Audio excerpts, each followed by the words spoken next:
La TVT au cœur de l'information.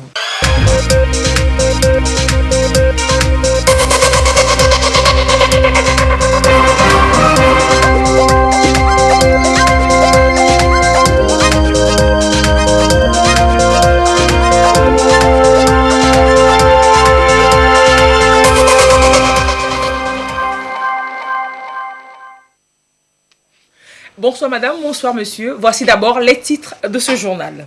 Visite ce mardi du nouveau ministre de la Communication et des Médias à la télévision togolaise et à l'agence de production audiovisuelle.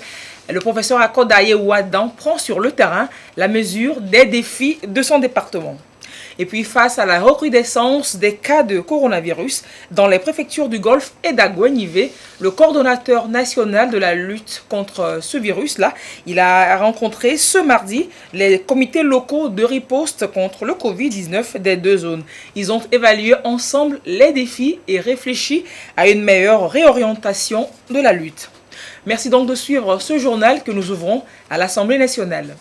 La représentation nationale a donc autorisé ce mardi le Togo à ratifier 2 textes de loi internationaux. Ils sont relatifs au droit, à la protection des droits humains. Il s'agit du protocole à la Charte africaine des droits de l'homme et des peuples relatif aux droits des travailleurs migrants et des membres de leur famille. C'était au cours de la 7e séance plénière de la 2e session ordinaire de l'année. 2 textes qui ont été votés à l'unanimité des députés présents. Augustin Kossi.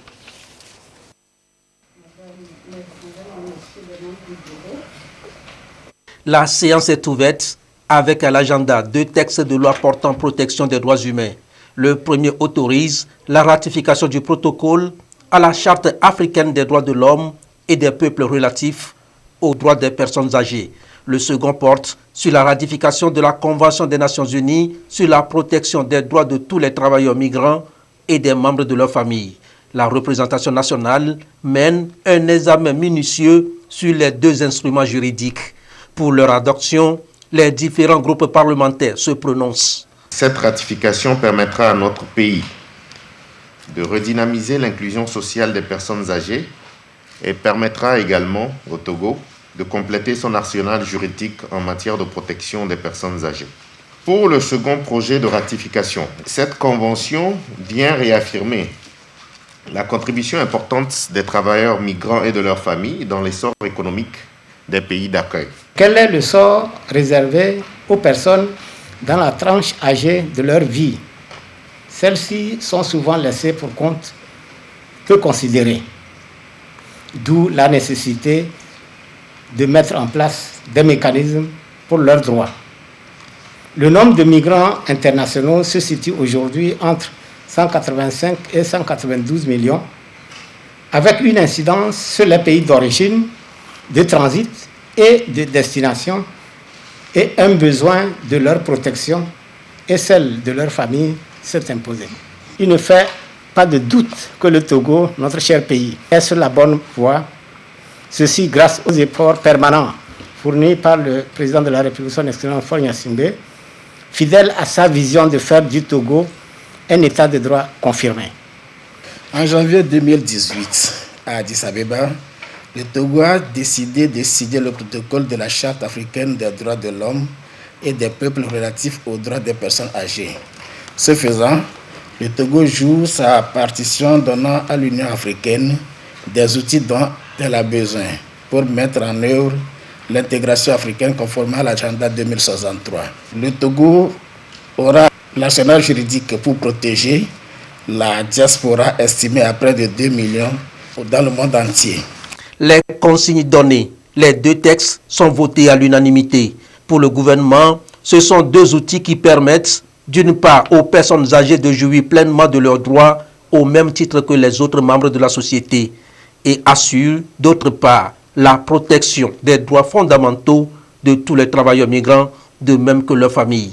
Le président de la République, son Excellence Faure Gnassingbé, a placé depuis quelques années déjà les préoccupations majeures concernant la protection et le bien-être des personnes âgées dans notre pays parmi les priorités du gouvernement. De même, le souci de l'inclusion de tous nos compatriotes qui vivent à l'extérieur de nos frontières a constamment été un des points sur lesquels le gouvernement a été appelé à travailler ces dernières années. Le vote des Togolais de l'extérieur est désormais une réalité. Leur mise en réseau dans le cadre d'un haut conseil des Togolais de l'extérieur existe aujourd'hui. La libre circulation de nos compatriotes vis-à-vis du Togo et de leur pays d'accueil également est une réalité. Et leur inclusion dans la vie économique de notre pays a été prise en compte. C'est dans cette dynamique que le gouvernement a sollicité et aujourd'hui obtenu le vote de l'autorisation qui nous est accordée à la fois de ratifier d'une part le protocole à la Charte africaine des droits de l'homme et des peuples relatif aux droits des personnes âgées adopté le 31 janvier 2016 à Addis Abeba, qui viendra renforcer l'arsenal juridique en cours pour le bien-être de nos personnes âgées. Et d'autre part, l'autorisation de ratifier la Convention internationale sur la protection des droits de tous les travailleurs migrants et des membres de leur famille, adoptée le 18 décembre 1990 à New York aux États-Unis, qui sera également un instrument auquel nos compatriotes pourront s'adosser dans la protection de leurs droits dans les milieux et dans les pays dans lesquels ils résident en permanence et auxquels ils apportent une contribution au développement par leur travail. Le gouvernement fera un bon usage des deux outils que vous lui avez accordés aujourd'hui, de sorte à ce que d'une part, nos migrants soient des grands et que nos seniors soient de l'or. Au Togo, les récentes enquêtes ont montré que le nombre de personnes âgées de 60 ans et plus a considérablement augmenté ces 10 dernières années. Pour la présidente de l'Assemblée nationale, la première ratification traduit l'engagement du gouvernement à mettre en place une politique de protection des couches vulnérables. Et la deuxième, le meilleur moyen de promouvoir la souveraineté du Togo dans un monde ouvert.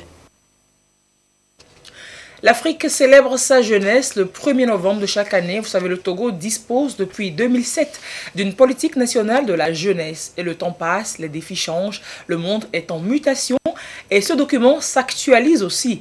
La nouvelle version était soumise à l'appréciation d'acteurs, les acteurs intervenant dans la problématique de la jeunesse. Edem Sousokbo nous en parle.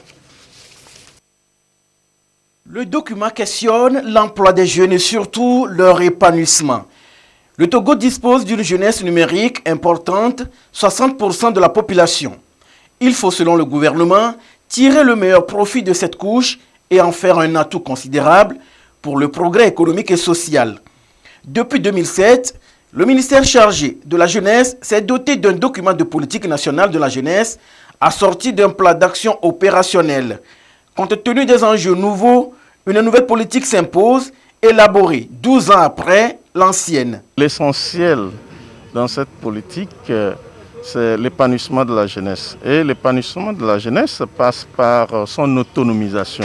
En effet, le jeune a besoin d'être bien formé, de passer par l'insertion ou, au cas échéant, nous encourageons l'entrepreneuriat. Pour les partenaires, eu égard aux nouveaux défis de l'heure, il faut accentuer les actions visant à promouvoir l'épanouissement de la jeunesse. Une jeunesse togolaise active et créatrice qui a su développer sa résilience en cette période de crise sanitaire. Les 2/3 de la population togolaise est jeune, à moins de 25 ans. Si nous voulons participer à l'agenda de l'Union africaine de l'Afrique que nous voulons en 2063, c'est maintenant qu'il faut préparer la jeunesse. Si nous tirons profit de la crise sanitaire que nous sommes en train de traverser, le Togo a beaucoup à gagner avec la jeunesse. Des orientations sont données afin de prolonger et renforcer les actions déjà en cours au bénéfice de cette cible. Même si nous pouvons éprouver une certaine fierté légitime des résultats enregistrés à ce jour dans le cadre de la mise en œuvre de l'ancienne politique, nous sommes conscients qu'il reste encore beaucoup à accomplir. À cet égard, le présent document de politique établit un cadre stratégique visant à orienter, à cibler et à donner une ampleur suffisante à nos actions collectives dans l'intérêt des jeunes et dans la perspective de bâtir une jeunesse qui a foi en l'avenir de notre cher pays et qui s'engage en tant qu'acteur à part entière pour son développement. Des mesures adéquates pour l'épanouissement de la jeunesse et son autonomisation sont prises en compte dans la nouvelle politique de la jeunesse. Des efforts seront concentrés autour de la promotion d'une jeunesse responsable, mue par les valeurs de citoyenneté et à même de contribuer efficacement à la lutte pour le progrès économique, social et environnemental au Togo. Désenclaver les milieux ruraux pour améliorer leur développement économique et social, leur inclusion économique et sociale, c'est la mission qui a été précisée au ministre en charge du désenclavement et des pistes rurales à l'issue du séminaire gouvernemental d'il y a 2 semaines. Alors, après l'intérieur du pays, le ministre Tchédé Issa Kanfitine était lundi dans le Grand Lomé. Il a présenté aux maires, aux secrétaires généraux des communes et autres acteurs sa feuille de route. Reportage Ekwesala. Des pistes rurales comme celle-ci, le gouvernement compte en réaliser sur 4000 km dans les 5 régions du pays d'ici à 2025. Le ministre chargé du désenclavement et des pistes rurales mesure la hauteur de la tâche. Aux représentants des collectivités territoriales du Grand Lomé, Tchédé Issa Kanfitine présente la feuille de route de son département ministériel. Un exercice pour les amener à jouer leur rôle dans la tenue des engagements pris. Ce que nous allons faire d'abord, c'est de déterminer les pistes qui sont dégradées, les pistes qu'on doit aménager. D'abord, nous allons répertorier ces pistes, les classer. Lorsque les pistes seront retenues, nous devons tout faire pour développer une stratégie pour mieux suivre les activités qui vont se dérouler sur le terrain. Même exercice avec les représentants des PME et des bureaux d'études et de contrôle. À l'issue des échanges, chacun est situé sur ses responsabilités. Le désenclavement ne peut se faire si les bureaux d'études ne s'engagent pas. Nous sommes tous prêts à pouvoir aller sur cette feuille de route avec le ministre afin de pouvoir atteindre les objectifs que le chef de l'État a déjà tracés pour ce ministère. Il nous a demandé de prendre des dispositions pour mieux exécuter les travaux qu'auparavant. Nous allons sensibiliser nos collègues, les entreprises chargées des travaux ainsi que les bureaux de contrôle pour prendre de meilleures dispositions pour que les manquements qu'on avait au cours des années antérieures sur l'exécution des travaux, pour que tous ces problèmes soient réglés. La mise en œuvre de la feuille de route du ministère du désenclavement et des pistes rurales débute en 2021. La rencontre de ce jour avec ces groupes cibles s'avère nécessaire pour préparer le terrain. L'objectif, c'est de pouvoir remettre le compteur à zéro en faisant un travail participatif et inclusif d'identification et d'inventaire du réseau des pistes rurales par commune.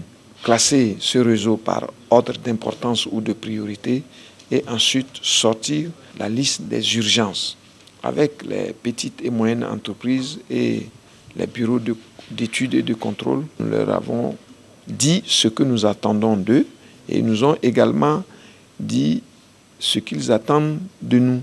L'exécution du cahier de charge du ministère en charge des pistes rurales va coûter plus de 90 milliards de francs CFA au gouvernement à l'horizon 2025.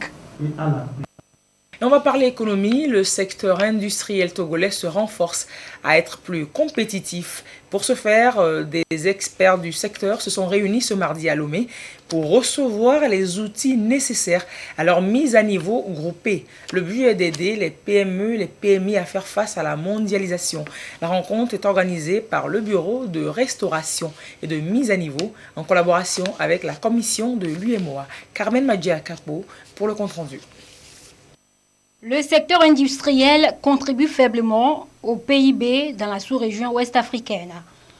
Pour renverser la tendance, l'UEMOA a adopté en 2006 une politique industrielle commune pour permettre à ces pays membres d'être plus performants et mieux faire face aux défis de la mondialisation. C'est dans ce sens qu'un programme de restructuration et de mise à niveau globale a été élaboré et mis en œuvre dans les 8 pays membres de l'UEMOA. Aujourd'hui, il est question de tendre vers une mise à niveau groupée tout en tenant compte des réalités des tissus économiques de la région. Et chaque acteur est appelé à s'approprier les outils et méthodologies sur la mise à niveau groupée. L'UMOA recommande maintenant à tous ces autres États membres de s'approprier de ce nouveau concept qu'est la mise à niveau groupée pour pouvoir aider nos industries qui actuellement sont sous le poids de cette pandémie de la Covid. La mise à niveau groupée a déjà été expérimentée au Sénégal et au Bénin et les résultats se sont révélés satisfaisants. Il faut adapter le processus de mise à niveau à la taille et aux spécificités des TPE, donc des très petites entreprises et des PME. Ça permet alors de développer ce qu'on appelle l'offre exportable. Parce que la plupart des petites entreprises sont dans l'incapacité seules de répondre à une demande à l'exportation. Donc on mutualise ainsi leurs moyens avec des procédés identiques. Lorsqu'on lance une commande à une petite, elle peut s'associer avec toutes les autres pour réussir. La mise à niveau groupée permettra donc au secteur de l'industrie togolais de mieux faire face à l'ouverture des marchés internationaux, à l'instar de la ZLECAf, zone de libre-échange continentale africaine. Et un hôte, et pas des moindres, ce mardi dans l'enceinte de la télévision togolaise. Le ministre de la Communication et des Médias, porte-parole du gouvernement, professeur Akoda Ayewadan. Un mois après sa prise de fonction, le nouveau ministre rencontre les services et personnels relevant de son autorité. Et ce mardi donc, la TVT et l'Agence nationale de production audiovisuelle. Marie-Ange Bida a assisté aux échanges reportages. Le ministre Akoda Ayewadan, tout oui aux explications du directeur de la télévision togolaise. Dans une approche de questions-réponses, le ministre de la Communication observe, interroge, satisfait sa curiosité et comprend mieux. D'un pas alerte, Akoda Ayewadan visite installation après installation, secteur après secteur et découvre tout ce qui se cache derrière la magie de l'écran. J'ai rencontré des hommes et des femmes déterminés dans leur action au quotidien.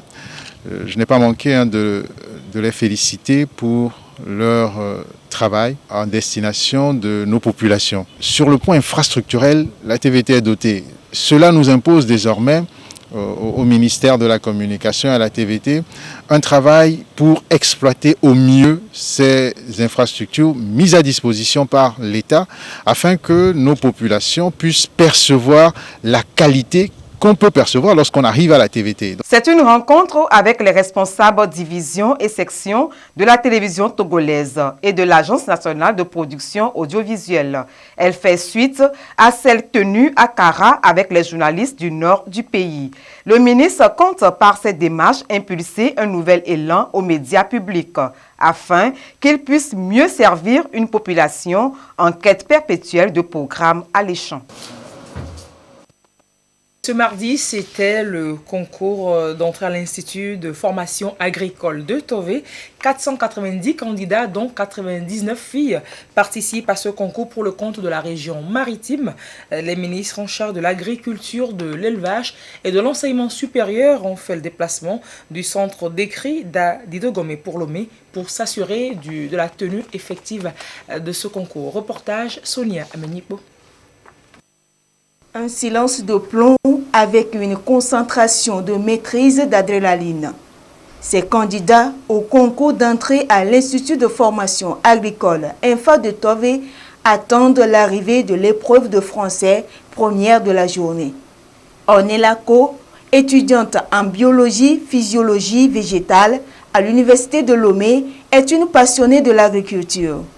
Être admise à l'INFA de Tové serait pour elle une aubaine pour parfaire ses connaissances dans le domaine. Le domaine de l'agriculture, ça m'intéresse plus. J'aimerais faire la SVT, donc c'est pour cela que j'ai pris la peine de vouloir faire le concours de passage pour pouvoir mieux m'améliorer dans les connaissances. Suite aux réformes intervenues depuis l'année dernière au niveau de l'Institut, 2 cycles de formation s'offrent désormais aux candidats. Le cycle de baccalauréat professionnel pour le niveau BPC et le cycle de la licence professionnelle pour le niveau bac. Pour s'assurer du bon déroulement du concours, le ministre en charge de l'agriculture et ses collègues de l'artisanat et de l'enseignement supérieur se sont rendus dans ce centre d'écrit d'Adidogomé. Nous avons 360 candidats, dont 53 filles, pour le cycle de licence professionnelle agricole et 130 candidats, dont 44 filles pour le cycle du baccalauréat professionnel agricole. En licence professionnelle, nous avons 6 options et ceci dans le cadre d'être en phase avec l'axe 2 du PN2 2018-2022. Les étudiants qui rentrent doivent déjà prendre en même temps leur option. Une des réformes encore, c'est que l'étudiant entre à l'INFA de Tové avec une idée de projet. Et cette idée de projet est suivie. Et à l'INFA de Tové, nous avons également les unités d'application qui doivent accompagner ces étudiants dans cette réforme, transformer les unités d'application pédagogiques en club d'étudiants. Au total, 490 candidats, dont 99 filles, participent à ce concours pour le compte de la région maritime. Et ce mardi, vous le savez, était aussi le deuxième jour de rentrée scolaire au Togo. Les apprenants ont rejoint lundi le corps enseignant qui lui est en poste depuis une semaine. Et vous le savez, le contexte est particulier avec les risques de la maladie à coronavirus. Le chef de l'État a appelé à l'engagement de tous. Et sur le terrain, effectivement, les dispositions recommandées sont prises. Une de nos équipes a visité l'école des sourds et malentendants, Efata de Lomé. Regardons avec Sandra Aziagui. Avec des signes, ils apprennent et communiquent. Les malentendants de l'école Efata ont fait leur rentrée scolaire 2020-2021, tout comme les autres. Après plus de 8 mois de séparation, les voilà encore ensemble pour apprendre à lire, à écrire et à compter. Mais tout se passe dans un contexte particulier imposé par le Covid-19.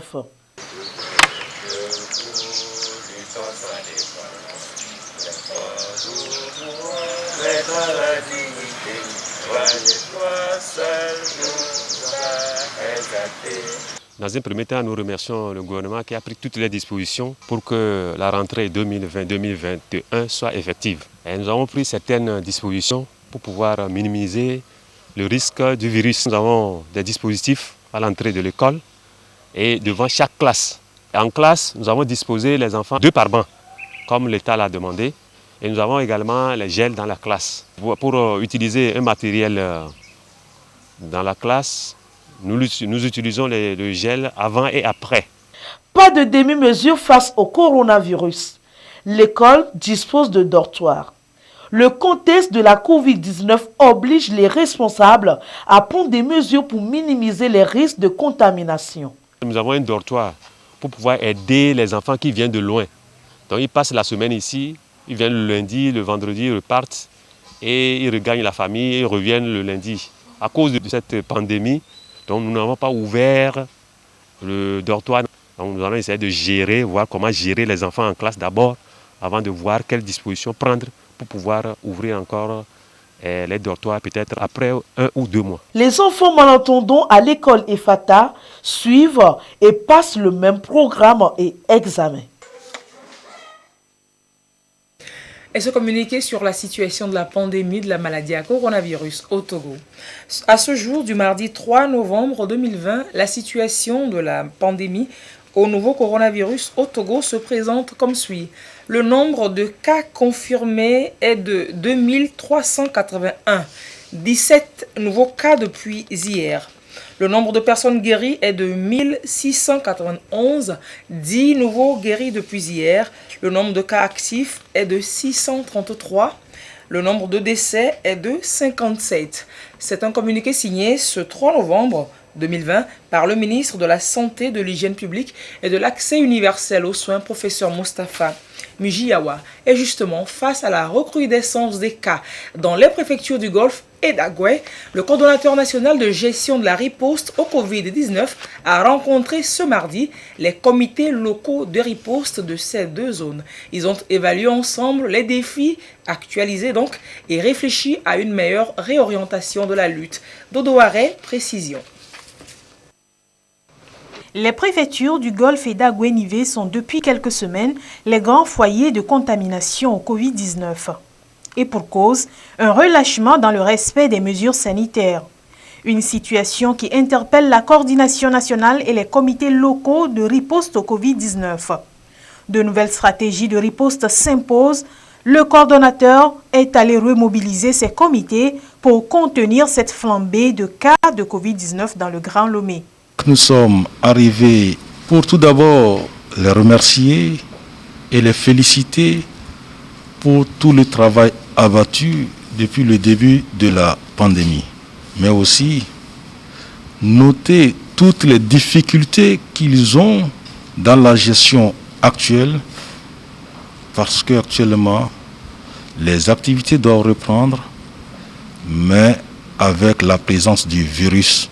Et comment reprendre ces activités en minimisant les contaminations, mais aussi comment gérer le flux des cas positifs pour éviter que l'évolution des cas positifs soit une évolution fatale. Que ce soit la population, mais aussi tous ceux qui gèrent cette riposte, nous voulons demander à tout le monde de redoubler de vigilance dans cette lutte. Le refus de collaborer avec les agents de santé, les attroupements dans les marchés, les lieux de loisirs ouverts en permanence, des cultes clandestins, des mariages et funérailles réguliers, des sports de masse. Voici, entre autres problèmes, à l'origine de cette hausse de contamination. Les comités locaux comptent redoubler de vigilance et intensifier les sensibilisations pour rompre les chaînes de contamination et maintenir la veille pandémique au sein de la population. Nous sommes conscients des chiffres qui sont en train d'aller en hausse. Et nous avions vu des foyers où détecter les lieux où tout cela se passe.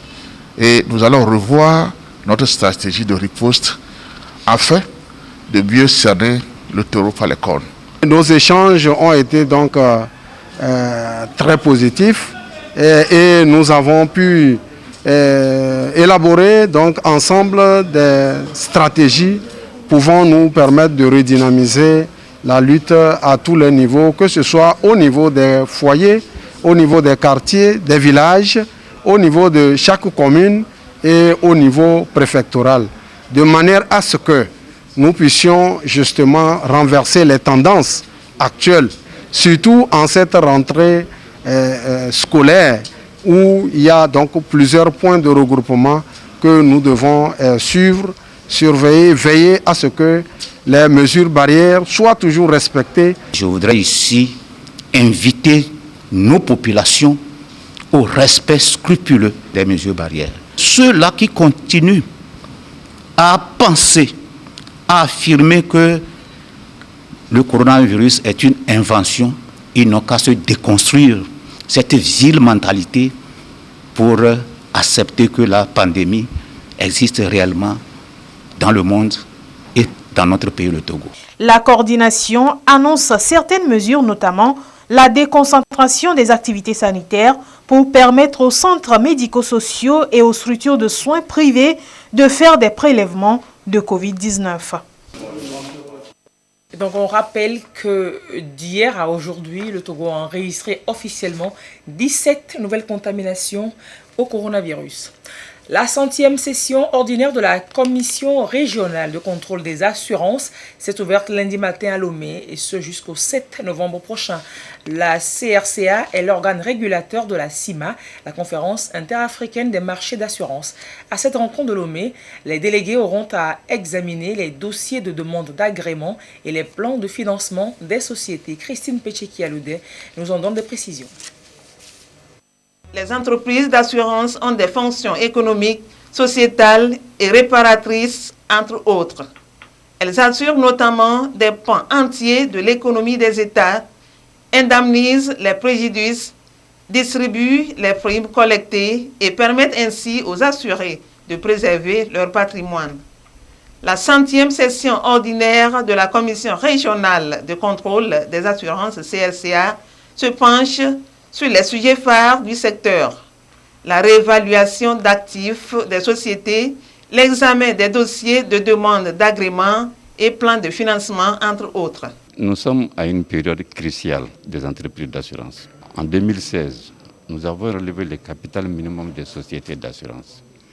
Et cette année est une année de vérification de cette opération d'augmentation des capitales. La République du Togo est l'un des acteurs importants du paysage CIMA, dont le Togo contribue à travers les autorités togolaises, à travers le ministère des Finances, au fonctionnement et au dynamisme de la conférence interafricaine du marché d'assurance. Dans la logique de sa mission de contrôle, la CRCA prend des dispositions en vue de l'application et l'observation de la discipline dans le marché de la conférence interafricaine des marchés d'assurance CIMA. 14 pays dont le Togo forment la zone CIMA. Le marché togolais comporte 13 sociétés.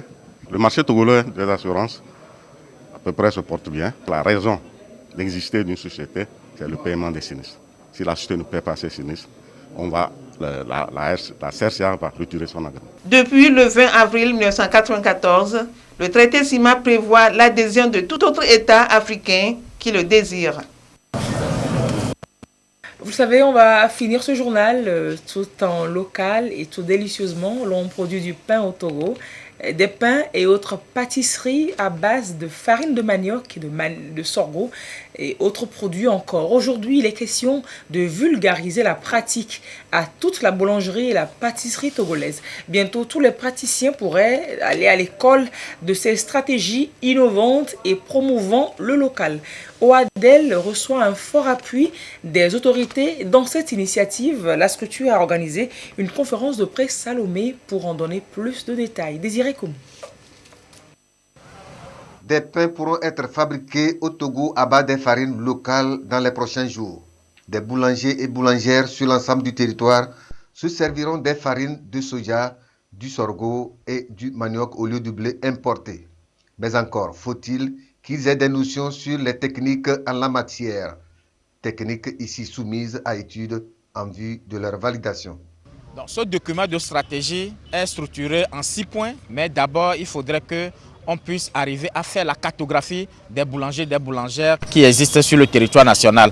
Pour aller faire la formation, il faut aussi un document de formation. Donc il faut élaborer un livre pédagogique qui doit être utilisé par les enseignants pour former les boulangers. Et après, il faut aussi former les boulangères. Non seulement former les boulangères, mais comment ces boulangères-là vont descendre dans les préfectures, dans les cantons, même dans les villages, pour pouvoir former les autres boulangers. Comment aussi on peut communiquer sur le pain local. Il faut aussi insister sur le fait que les boulangeries traditionnelles doivent mettre en place des règles d'hygiène.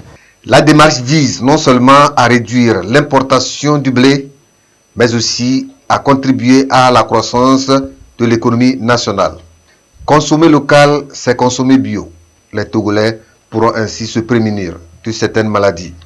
Le ministre délégué de l'enseignement technique et de l'artisanat s'en félicite. Le programme dit, si on doit importer la farine de blé, il faut aussi additionner les farines au niveau local. D'abord, ce qui est produit localement est bio. Donc c'est bon pour la santé. Et nous allons gagner en santé. En même temps, nos paysans vont gagner en richesse. Et vous allez voir qu'il aura donc la création des richesses locales et la distribution des richesses locales. Les boulangers vont acheter chez eux et aussi vont acheter d'autres produits. Et ceux qui ils achètent, ceux-là aussi vont s'enrichir pour acheter autre chose. Nous consommons trop chez les autres et nous laissons pour nous. Pendant ce temps, nos frères souffrent à côté, ne trouvent pas celui qui va acheter. Des échanges sérieux seront engagés avec les agriculteurs togolais pour une disponibilité permanente de ces produits locaux. C'est la fin de ce journal. Merci à la grande équipe de la rédaction de la technique qui était derrière sa réalisation. Vous retrouverez Ekwesala à 22h30 pour la dernière édition du journal de cette journée. Au revoir et à très bientôt. Passez une très belle soirée en compagnie de nos programmes.